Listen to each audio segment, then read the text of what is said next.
Yo, what is up, folks? MTG here with some extra turns in MTG Arena, Pioneer, Explorer, name up in the air or whatever. But with Pioneer Masters, we've got a couple of new tools, and this is actually one of my favorite decks. I've played it in paper a decent amount. There is one card, unfortunately, that we are missing. I will get to that. That wasn't, unfortunately, in Pioneer Masters or Shadows of Innistrad Remastered. But, hey, deck picks up Part of the Water Veil and Temporal Trespass, which are really, really nice ones. So the core of the deck, I guess, is the extra turn spells.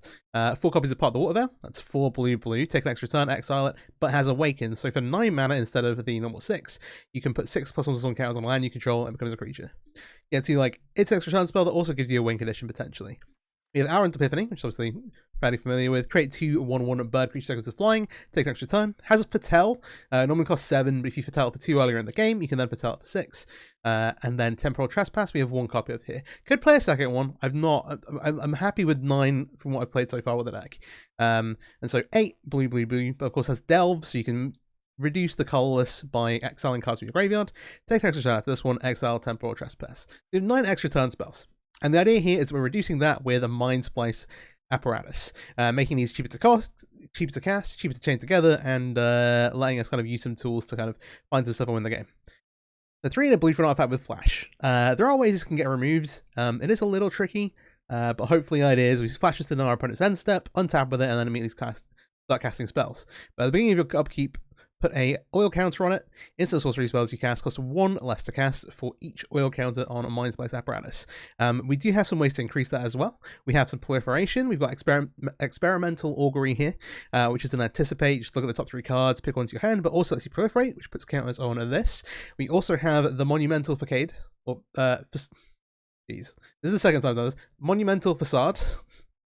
Which is a sphere land, enters with 2 oil counters, and you can remove them from here to put one on put an oil counter onto Mindsplice. So if you're like have this in play, flash this in on turn, or untap with it, you can put a counter on it, and all of a sudden you're reducing that mana by 1, which kind of makes up for the fact that you're using a land to do that.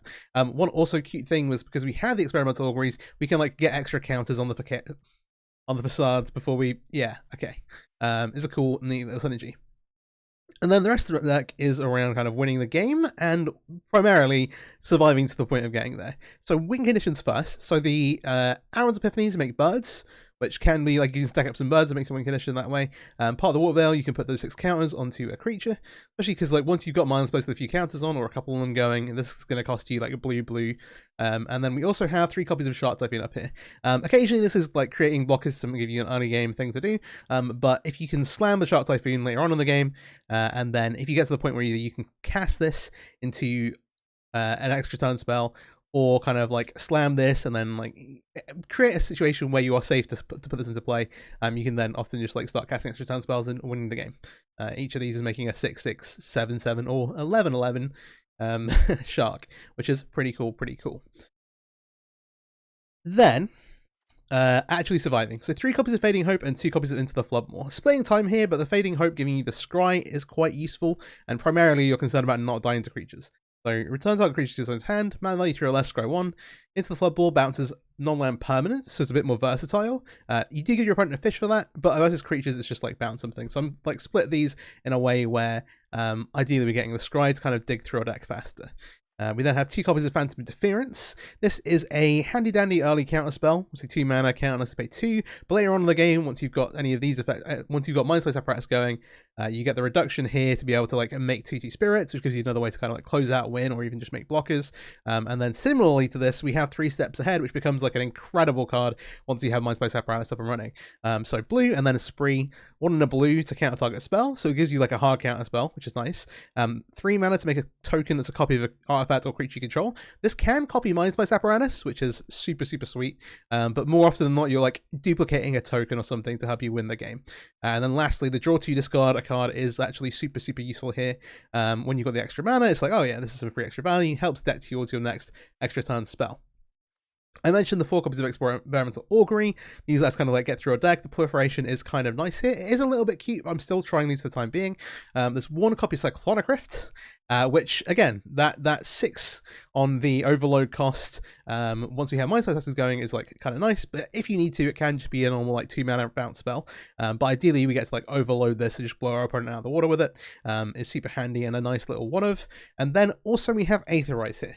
So one card, and the card I mentioned before that's not on Arena, is Engulf the Shore. 3 in a blue instant, return each creature to its owner's hand with toughness less than the number of islands you control. And obviously it's kind of limited by the number of islands, and like this version we're playing a few more non-island lands than I would do if I was playing an Engulf version of the deck, but it does let you just like pick your opponent's creatures no matter what on their end step. Whereas we're using Aetherize. Aetherize is still decent, obviously you're not limited by that like toughness value, but 3 in a blue, return all attacking creatures that are in its hands. We're just playing 2 copy of this, like 2 Aetherize, 1 Cyclonogrift, and then a number of bounce spells to interact with our opponent's creatures and kind of like get us to the late game. Yeah, Engulf the Shore is, in general, I think, a much more powerful effect. Here, your opponent can be like, oh, well, actually, if they know what's going on, they can choose not to attack with certain things. Or alternatively, just being able to reset like mana creatures and basically catch everything with Engulf is super, super nice. It's my favorite card that's not on Arena. And it wasn't, unfortunately, wasn't in Shadows of Innistrad Remastered and wasn't on the platform Pioneer Masters, but it's the kind of card that is only really good in a deck like this, where you're like playing a bunch of islands and trying to do some control stuff. And so yeah, Aetherize over Engulf here, and then lastly 2 copies of Behold the Multiverse as our kind of other draw spell of choice. It's another Foretell spell, kind of splitting space with like Aaron's Epiphany, but importantly the like scry 2 draw 2 with the 1 on the mana cost, which you can the 1 blue mana symbol of mana cost, so you can reduce this down to just blue for scry 2 draw 2, which is pretty great. And that's just basically like try and find our next extra turn spell or similar when we're going off. And then the idea of this deck basically is that you're going to like pass the turn with like 4 mana up. Ideally, if your opponent if you don't have to do anything, you can insert Mindsplice Apparatus. If you do, you've got some like cards, draw spells, you've got some counter spells, you've got Aetherize, you've got a bunch of different options there. And you kind of like, okay, see what our opponent does, force them to play around everything, and then ideally we get just like, okay, you've not done enough to pressure us, cast Mindsplice, untap, start kind of going off and getting the ball rolling. And so yeah, deck is super, super sweet. It is one of my favorite decks in Pioneer, even though it's not like a quote-unquote meta one. And I'm going to take this into some best of 1 ranked. If you're not already, please do subscribe to the channel. I'd really appreciate that. All the algorithm stuff, like, subscribe, comment on the video, helps me out a ton. And let's get into some ranked matches. All right, first match with the Apparatus turns deck. And we have the Apparatus, which you like to see, but triple part of the Water Veil with no early interaction is a little tough. We're on the draw, we could kind of gamble here a little bit. We do have lands. No companion, though this doesn't mean as much anymore. These sleeves throw me a little bit. I think we need some other interaction here. Seems like it could be an aggro deck. So we'll keep 6. I think it's like, oh, I didn't talk about the like couple of extra lands of the mana base. Other than the Monumental Fall. The Castle of Antris, we've got 20 islands, it's like fairly free, and there's also 1 mana land to help us kind of win the game. I think this looks okay. I'm gonna bomb the castle. There's actually no real advantage of taking the castle over one of these. It's just a case of it gets like something weird happens, and immediately we see Leyline and right. Do we make them? We do want to make them pick up the right Leyline, but also just a go. Okay, it's a black-red version too. Ooh, multiple creatures is tricky. This is less good for us. I'm gonna wait for them to cast a spell here. So I'm gonna let this tree resolve. I'll let this tree resolve. See where they target the might. Okay, and then we're gonna bounce this. Basically denies them the draws as well. So an extra turn spell. We have the Into the Maw here, which we're probably going to have to use on time. It depends.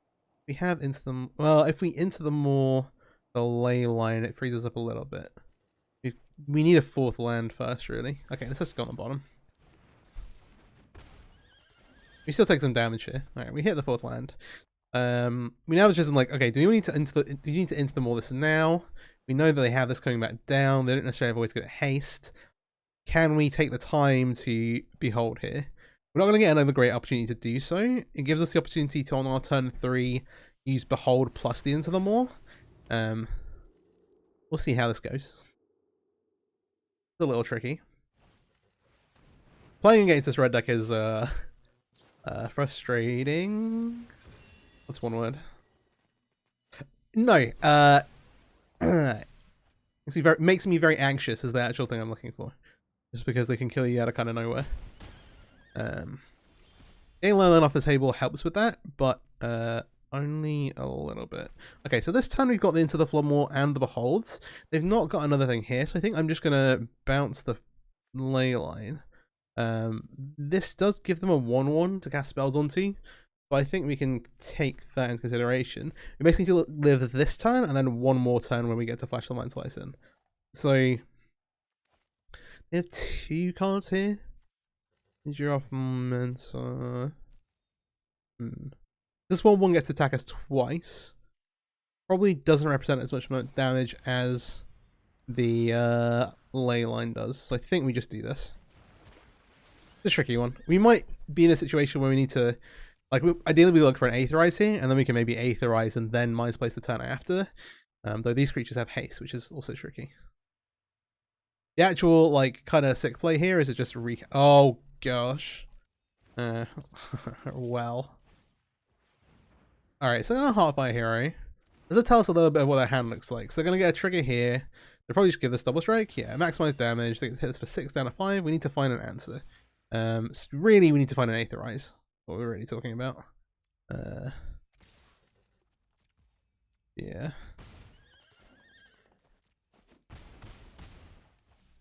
Red decks are tough. We do not have enough cards in our graveyard for this, unfortunately. Both these are going on the bottom. Okay, 3 steps. And that's probably going to do it. Yeah, we can't live through this. Alright, yeah. Tough one. Just got kind of stomped there. Had to kind of make the call, like, if they have instant sorceries, it's better to bounce their ley line, but we give them a 1/1. They look like they had more creatures, but it's always kind of hard to tell. We will keep this. This is like a reasonable hand. We don't have a Mindsplice, but we might well use one of these 3 steps ahead to kind of like draw 2 discard. And try and like find one. But we have some early interaction, some like in the middle interaction, and an extra turn spell is kind of... Let's get going. The deck does not necessarily mulligan very well. There are like matchups where going like Forest Go. But there are matchups where you just kind of like, oh, I've got an Aetherize, I'll just bounce all that stuff and then everything will work out. But the few and far between. So we need both a land and an Apparatus. We have more lands. I'll take the Apparatus here. It's more pertinent, and we can still 3 steps ahead this turn. So depends if our opponent goes. If our opponent goes Langolia, I'm gonna be very worried. Nykthos into Cura. The Mindsplice is a bit more valuable, so I'm gonna Phantom Adherence here. I hope we draw a land.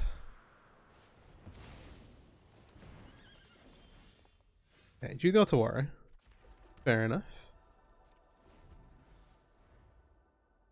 That does give us Mindsplice mana. Now we are like at a decision point. They have land number 4 alongside.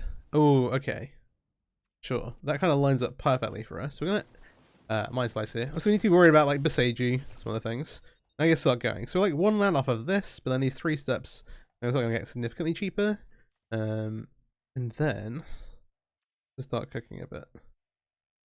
So I'm just gonna say go here.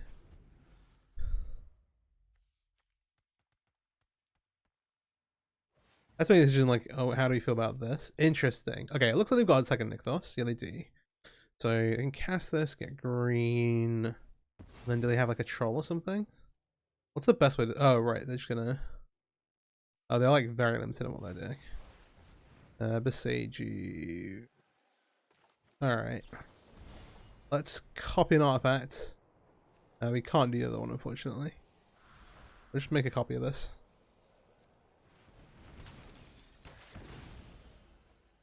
We'll take action here. Go get an island. You feel a little clever doing that, but hey. Alright, got the counter. Alright, now we're into the Floodmoor. We've got part of the Water Veil, but still kind of building up some momentum. They have 2 of these, which is pretty powerful. We can counter whatever they play off of it. And we're still kind of building up counters here. I don't think just casting part of the Water Veil and hoping is the way to go. On this resolve, we have the Aetherize, so kind of letting them build some stuff up in play is okay. We need to be a little careful. Especially as the green deck does have good ways to give things haste if they have enough mana. Alright. And I'm looking here to basically count what they play off of these. If they go like Troll into Nykthos activation, we maybe count the Troll and limit their mana. Hey. And then oh, they have a second one. Actually super tilting. Okay. Now, well, they have 4 mana left. You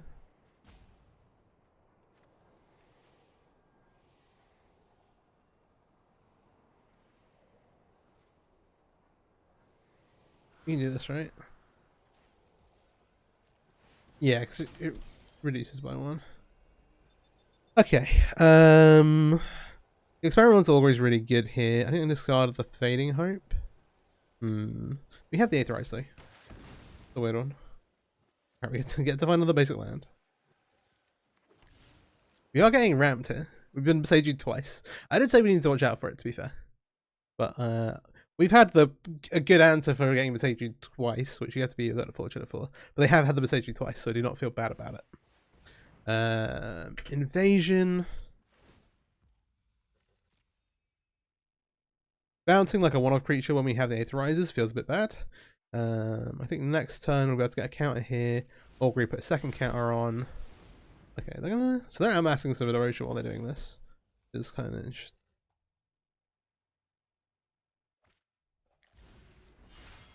Kiora. Yeah. Go to us. I have land. Interesting. So we can go I'm gonna main phase one of these. We'll take steps. We can also defend. The funny thing, if you proliferate these, you can defend them better, which is really funny. Again, we have the option for this. We're gonna wait here. We should be able to build up some more counters. I think 2 is like the max Besages they would play, right? It's probably not 3. We could even 3 steps copy again here. So Kiora, with not very much mana up, we should 3 steps. We can maybe 3 steps and aetherize. So we should counter this. I think we should. At this point, it's probably better to draw and discard. 1 blue. Plus us 4. We can aetherize. We can't aetherize. There's no necessary need to.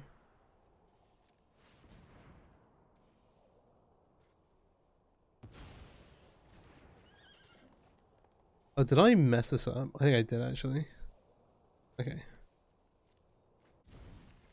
Guys, I ticked Mindsplice and decided not and opted out getting a counter. I misread how this works.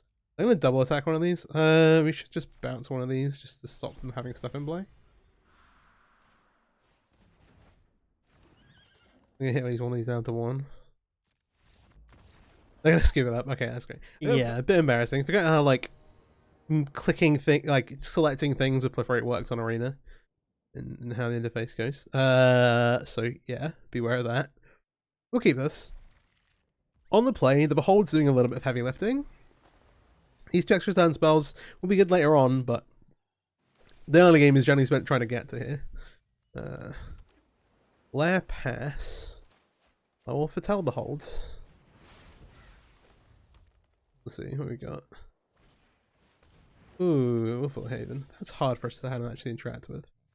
We want to use this turn to try and find an Apparatus. And then, okay. Elf is good because it lets us use our Fading Hope a little bit. This is also fine. They haven't shown us a Nykthos. This is almost more tempting to bounce the elf here. This gets them to 5. Let's have a look at the Behold first. It feels bad to put these both on the bottom, but I feel like we do need to.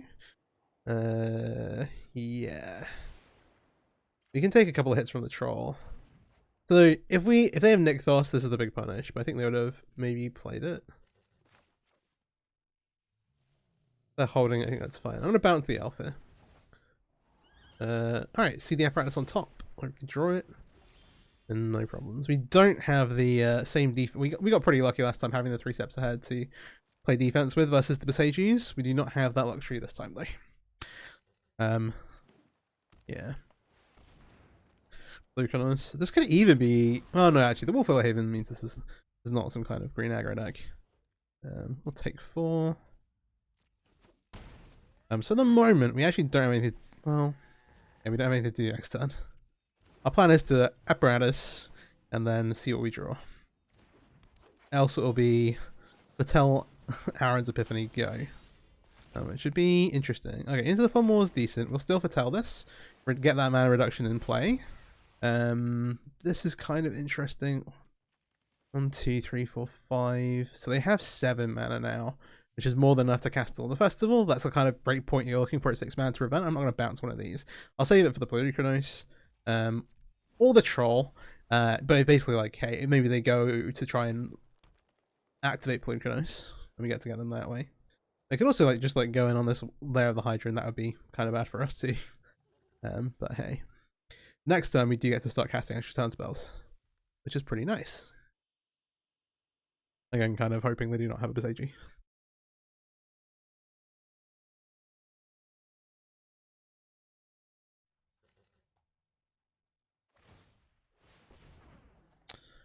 They do go with the lair, which I like a lot better. This is a much better play than going to try to activate the clinic.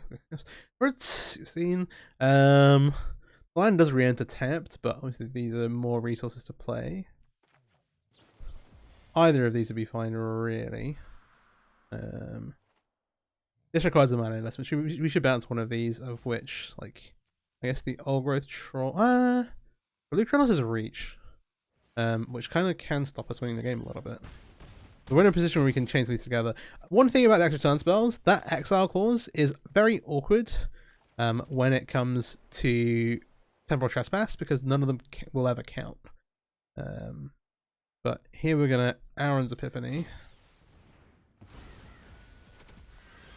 And then see what we draw into. Okay.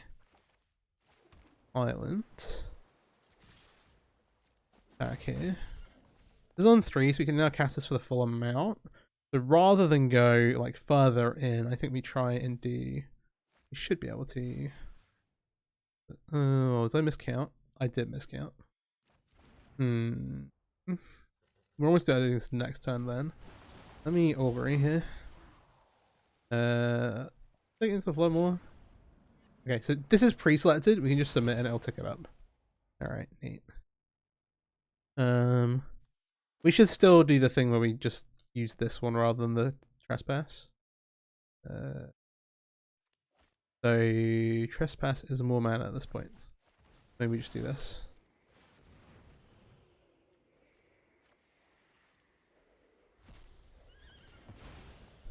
We're getting the extra turn this way anyway. The point being that we can do this and tap in a way to get to attack with it still. We should have done this last time, I miscounted. I'm going to blame on it being late, but also some incompetence here. So this is our last free turn. We would be 6 damage ahead of this, so they'd be on 4 otherwise right now. That's worth tracking. Okay, so we don't hit. We have Into the Flood more. We can't. Oh, we are on 6. So I think the way this goes is we cast attack with these 2. Leave our 6/6 back. And we have a Mindsplice Apparatus. Yes, they'd be on 2 otherwise, which would be a much nicer number. You effectively miss out on 6 damage by not using the, or by part of the Water Veiling in main phase 2, or not using it in main phase 1 the turn before, which is a they're conceding here, but our board isn't actually that good. Our hand is terrible. All right, cool. Yeah, as you can see, mono green's a pretty good matchup. Besagi's tricky, but they're not always going to have it, and sometimes you have good answers. To the point where I've kind of walked those 2 games despite playing not the greatest Magic, really. On keeping this, we've got some early interaction with some spells again. Angels, potentially. Unlikely to be hexproof given Lango, but hey. Lango. Like, I would like to foretell here, but surely we're gonna have to. Surely we should take some time to interact this turn. We drew into the Mindsplice, which is really nice. What do they have? Oh, okay. So this is Hate Bears. The green white Hate Bear deck is really, really good. It's also pretty great against this. Unfortunately for us. Gosh. To the point where I'm not going to foretell this, because we may need to make them pick something up here. But them not having like a 1-drop or a 2-drop is pretty wild. There's some particular cards that are very, very good. This is fine. I'm going to hold on to Rifts with this in play. This is just like, this is the card that's actually made this deck like good. It's just like an incredible draw engine. I'm going to try and get the Mindsplice in here. But hey, 2-1 with lifelink. Creature power 2 or less enters, draw a card. And then when it dies, it comes in enchantment. This is like an incredible like draw engine that you just like you can Coco into as well. And then even if the opponent kills it, it just sits around and play and still draws cards. And this has kind of brought the deck back into, oh well, brought the deck into competitive play.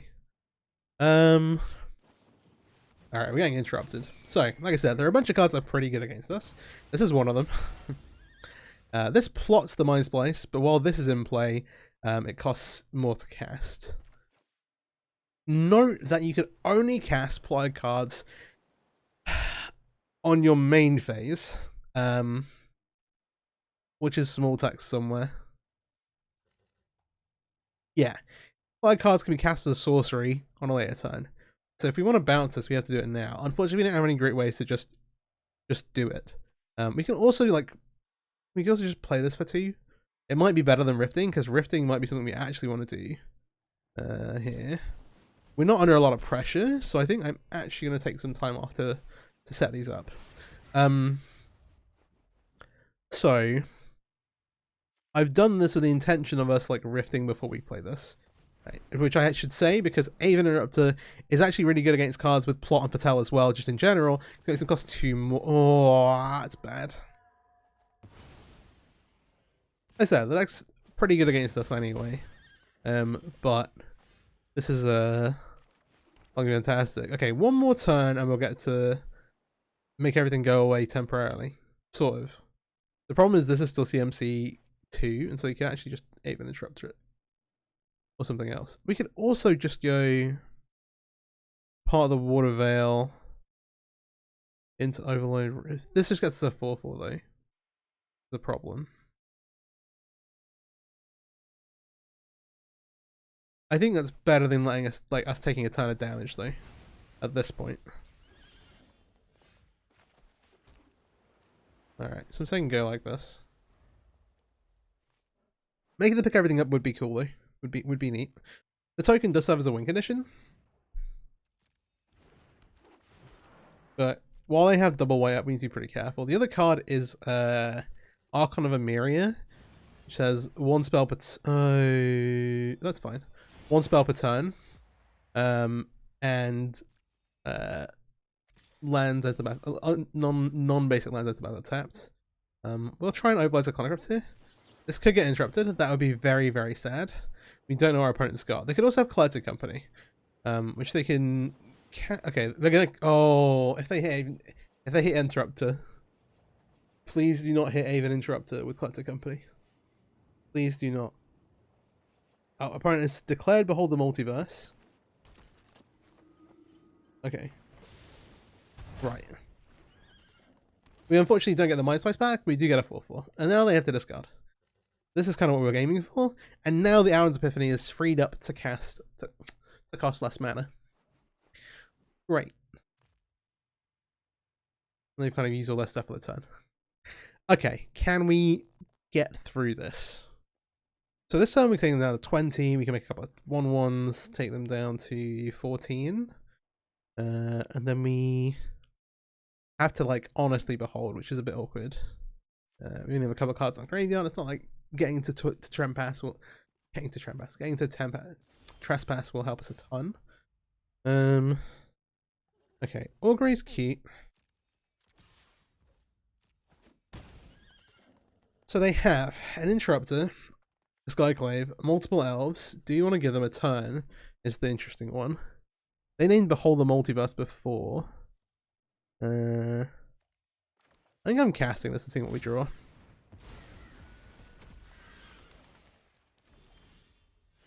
Okay, we hit a land.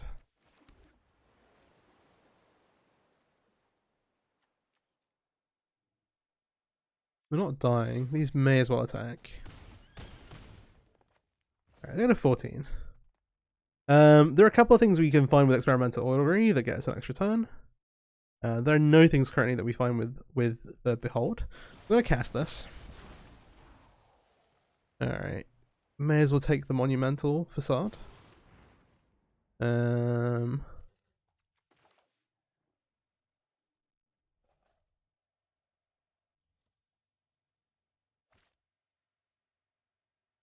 gonna...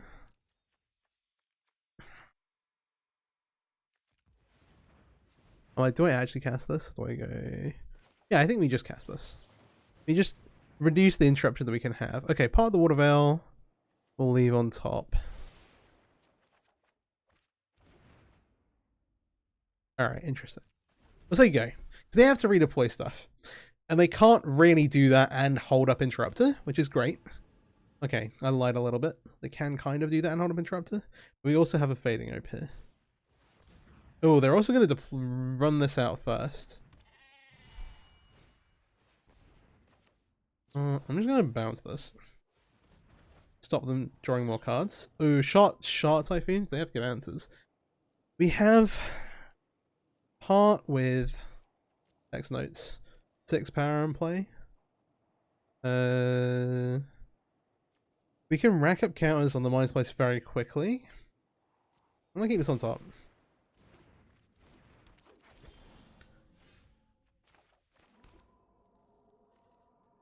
The one thing is that we don't want to get this Skyclaved. Oh,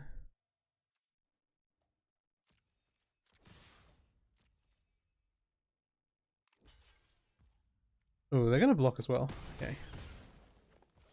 Maybe you should have bottomed this. I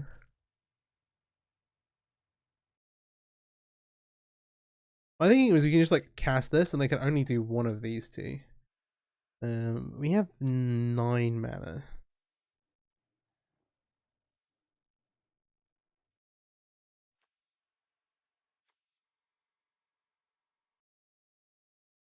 Oh, I'm dumb. No. Pick a land. There we go. Oh dear. Okay. I've been playing pretty poorly today, but the deck has been going pretty good. Yeah, I'd like to make some excuses and be like, I've not played in the week. All the videos that came out over Christmas were kind of pre-recorded. But also like, yeah, but circus of errors. Double shot Typhoon is a bit awkward. Feels a little bit like a mulligan already. We're on the play. We have Augury to try and find. Like leaning hard on this. I'm gonna mulligan. A bit nicer. I'll keep 6. I'm gonna get rid of the Into the Floodmoor. One question about the Fading Hope Into the Floodmoor thing. So we're playing 3 of these and 2 Into the Floodmoors. Like, okay, how many long-land permanents do you actually have to be able to deal with? There are things like Leyline Binding where you can catch them at the right time, or like other kind of weird troublesome long-land permanents where like, okay, we get them here, this'll set us up. But most of the things obviously that we're trying to do are, we can just count on this. T-Thalia goes size and then counts as it. Yep. So this has been me. This was me for like 10 years. So, okay. Not that I'm about to record with Blue White Humans. You can say, but I played a lot of. I spent like a long time playing Legacy, Death and Taxes. For better or worse, we'll let this resolve and then we'll Fading Hope it. Land. Okay. Ooh, Behold's good. Behold is a really nice one to find into. Once we have Mindsplice in play, Behold is like the freest thing ever. And Mindsplice basically kind of negates Thalia's Thalia-ness.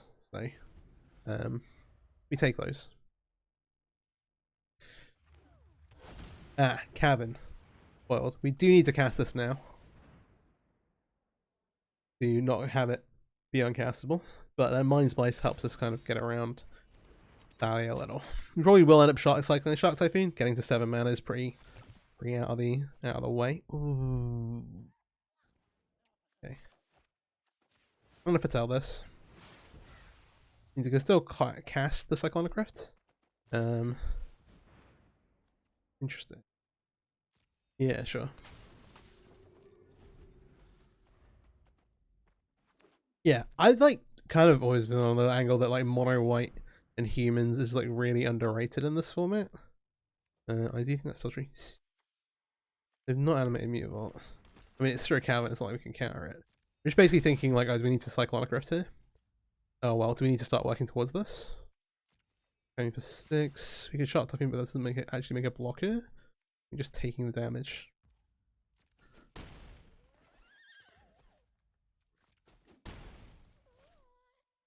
Okay. Then we'll try and Behold. I'm curious, they've got a lot of mana up, but they don't know. Okay, Aetherize is really nice. The Phantom Interference is not doing anything versus the Cavernous Souls in play. Land also pretty good, to be fair. Alright, now we're the opposite side of Thalia. Now we have 5, 6, 7. Would be able to Cyclonic Rift except for the Thalia in play. So let's say go. And we have the Aetherize now. Maybe go Aetherize, cycle the. Ooh. You try and make them redeploy stuff. Let's think about the maths. No, this is roughly infinite damage, unfortunately. We do have to... Oh, we could cycle the Shark Typhoon now to get a blocker. And then we pick everything up. How greedy is that?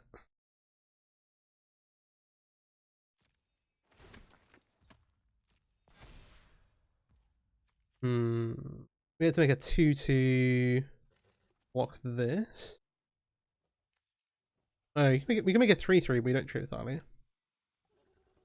Throw this away. Do they then go to... I think we should just cast this. We should clear the board up a little bit. This will let them redeploy a little bit this turn. But lets them keep Thalia, which is a little annoying. But the Mindsplice continues to tick up. They have a land here. Yeah. The Ganjo. Recruitment officer.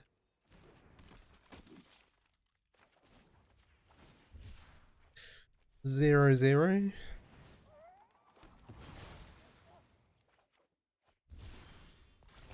Alright, part of the water veil. Oh, and Mindsplice. Interesting.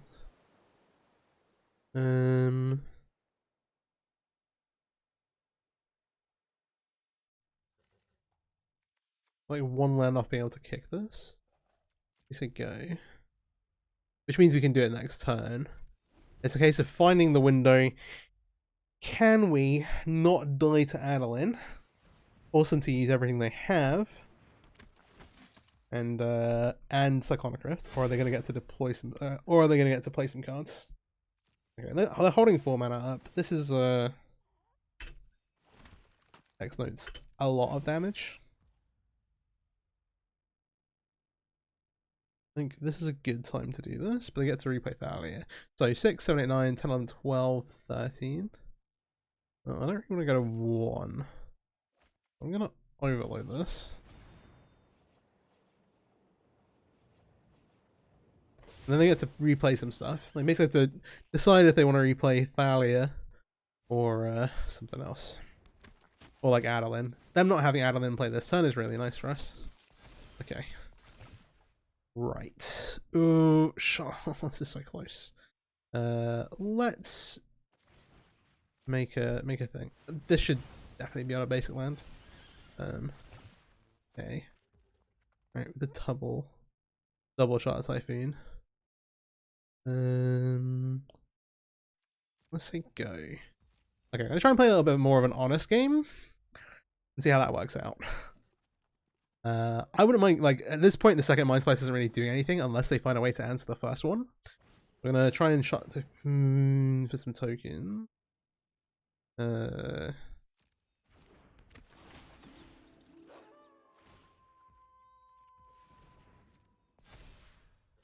Bad. I'm gonna make like a I should just use all of it, shouldn't I? I can't really be super flexible. 4 is as big as I can go anyway. Yeah, just make a 4/4. Fading Hope's nice. We can maybe use this Fading Hope to like snag a tile on end step so we actually get to play the Shark Typhoon. If we get to land the Shark Typhoon, we're in like a really good spot. It's a case of here, like, will they want to try and redeploy out? Whether they want to use this position to play Adeline out? And if they think they still get value out of that. So they are going to do that. They're going to offer us a trade with the Thales Lieutenant.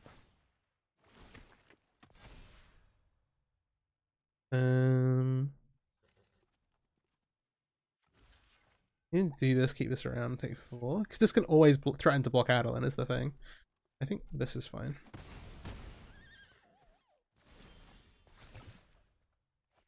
Alright. Epiphany's nice. So Epiphany for 2. Do this with 3 mana. If we Fading Hope this. So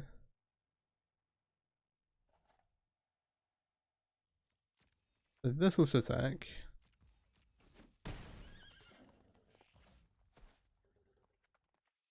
This is mana neutral. I kind of want to do this now.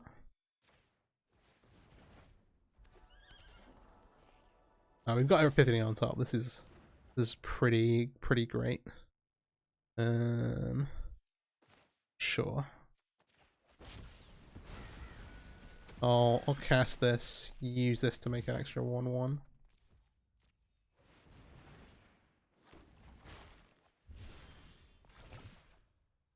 Okay. Let me cast this first. Do what else we can. Grab Fading Hope. Submit onto here.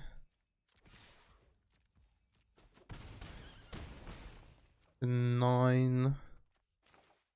Epiphany again. I'll hold on to this now.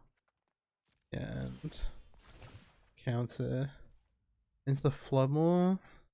Alright, we got some really good nice answers. 1, 2, 4. Yeah, that's 9 actually.